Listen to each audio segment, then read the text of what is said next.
Myths ಈ ಕಳರಿ ಪೈಟು ಬಗ್ಗೆ ತಪ್ಪು ಕಲ್ಪನೆಗಳೇನೇನು? ಫಸ್ಟ್ ಆಫ್ ಆಲ್ ಒಂದು ಏಜ್ ಬ್ಯಾರಿಯರ್ ಇದೆ ಇದನ್ನು ಕಲಿಯೋದಕ್ಕೆ, ಅದು. ಮತ್ತು ಸೆಕೆಂಡ್ ಇದ್ದು ಬರೀ ಒಂದು ಪರ್ಫಾರ್ಮಿಂಗ್ ಆರ್ಟ್ ಅಷ್ಟೇ, ಪ್ರಾಕ್ಟಿಕಲಿ ಸ್ಟ್ರೀಟ್ ಸರ್ವೈವಲ್ಗೆಲ್ಲ ವರ್ಕ್ ಆಗಲ್ಲ ಅಂತ.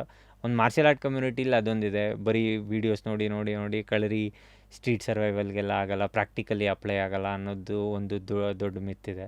ಅದು ಸುಳ್ಳು. ಕಳರಿನ ಬರೀ ಸರ್ಫೇಸ್ ಲೆವೆಲಲ್ಲಿ ನೋಡಿರೋರು ಹಾಗೆ ಅನ್ಕೋತಾರೆ. ಸ್ವಲ್ಪ ಆಳಕ್ಕೆ ಇಳಿದು ನೋಡಿದಾಗ ಗೊತ್ತಾಗುತ್ತೆ. ಮತ್ತು ಏಜ್ ಯಾರು ಬೇಕಾದರೂ ಪ್ರಾಕ್ಟೀಸ್ ಮಾಡ್ಬೋದು.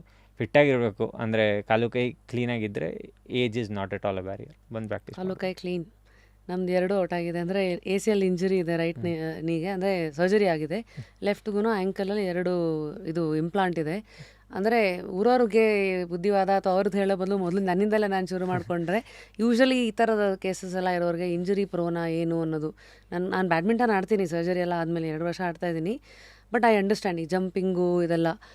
ಸೊ ಬಟ್ ಇದು ಕಳರಿ ನೀವೇ ಹೇಳ್ದಂಗೆ ನಾವು ಸಿನಿಮಾದಲ್ಲಿ ನೋಡಿರೋದು ತುಂಬ ಗ್ಲೋರಿಫೈ ಮಾಡಿರೋದು, ಹಿಂಗೆ ಹಿಂಗೆ ಇಳಿಯೋದು ಈ ಥರದ್ದೆಲ್ಲ. ಸೊ ಇಂಜುರಿ ಪ್ರೋನ್ ಈ ಥರ ಇದಾಗಿರೋಲ್ಲ. ಅದೇ ಸ್ಟಾರ್ಟಿಂಗಲ್ಲಿ ಹೇಳಿದ್ನಲ್ಲ, ಬಾಡಿನ ರೆಸ್ಪೆಕ್ಟ್ ಮಾಡಬೇಕು, ನಮ್ಮ ಲಿಮಿಟೇಷನ್ ನಮಗೆ ಗೊತ್ತಿರಬೇಕು.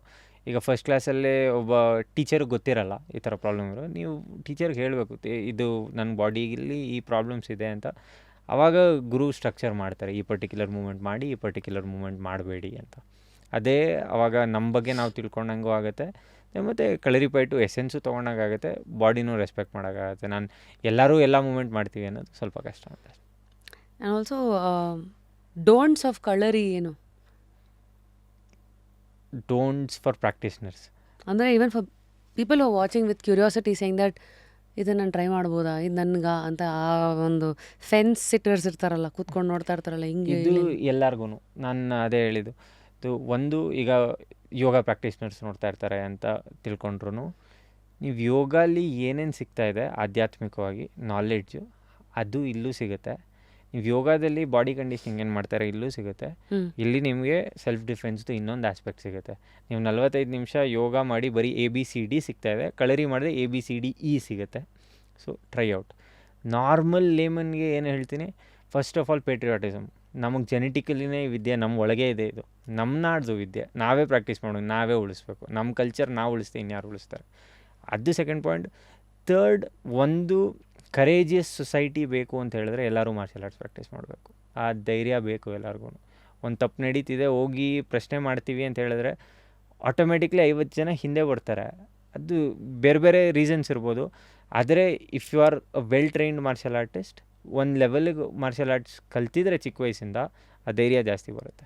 ತಟ್ಟಿ ಕೇಳಬೇಕು ಅನ್ನೋ ಆ ಧೈರ್ಯ ಬರುತ್ತೆ. ಪ್ರತಿಯೊಬ್ಬರೂ ಕಲಿಬೇಕು. ಅದಕ್ಕೋಸ್ಕರ ಕಳರಿನೇ ಕಲೀರಿ ಅಂತಲ್ಲ, ಯಾವುದನ್ನ ಮಾರ್ಷಲ್ ಆರ್ಟ್ ಥರ ಕಲೀರಿ, ಸ್ಪೋರ್ಟ್ಸ್ ಥರ ಅಲ್ಲ. ಮೆಡಲ್ಗೋಸ್ಕರ ಟ್ರೈನ್ ಮಾಡಬೇಡಿ ದಯವಿಟ್ಟು. ಮೆಡಲ್ಗೋಸ್ಕರ ಟ್ರೈನ್ ಮಾಡಿದ್ರೆ ಅದ್ರ ಲಿಮಿಟೇಷನ್ಸು, ಪ್ರೋಸ್ ಆ್ಯಂಡ್ ಕಾನ್ಸ್ ತಿಳ್ಕೊಳ್ಳಿ ಅಂತ ಅಷ್ಟೇ.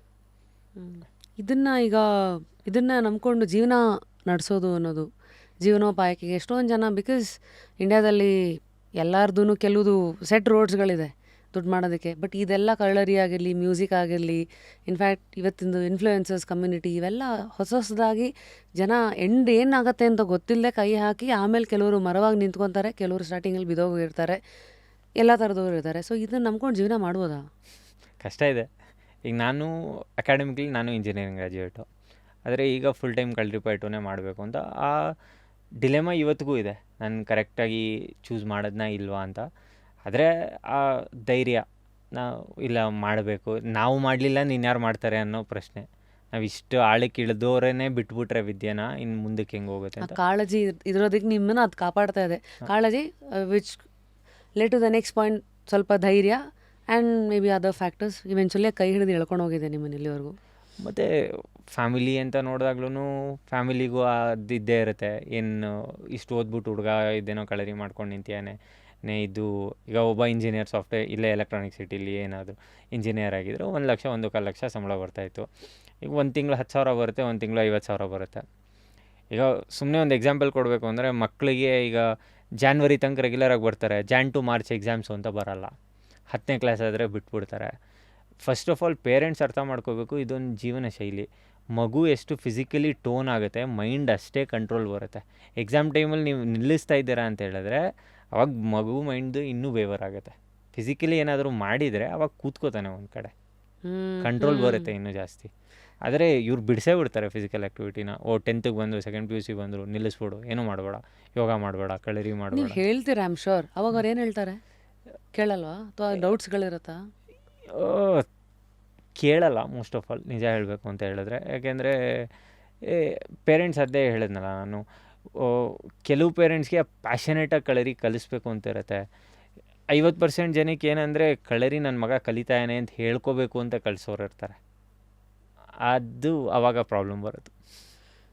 ಪ್ಯಾಷನೇಟ್ ಆಗಿರೋರಿಗೆ ಅವ್ರು ಹೇಳೇ ಹೇಳ್ತಾರೆ, ಇಲ್ಲ ಹೋಗು, ಏನು ಅರ್ಧ ಗಂಟೆಲಿ ಏನಾಗುತ್ತೆ, ಇಲ್ಲಿ ಮೊಬೈಲ್ ಹಿಡ್ಕೊಂಡು ಕೂತ್ಕೊಳ್ಳೋದಕ್ಕಿಂತ ಹೋಗು ಅರ್ಧ ಗಂಟೆ ಪ್ರಾಕ್ಟೀಸ್ ಮಾಡ್ಬಾ ಅಂತ.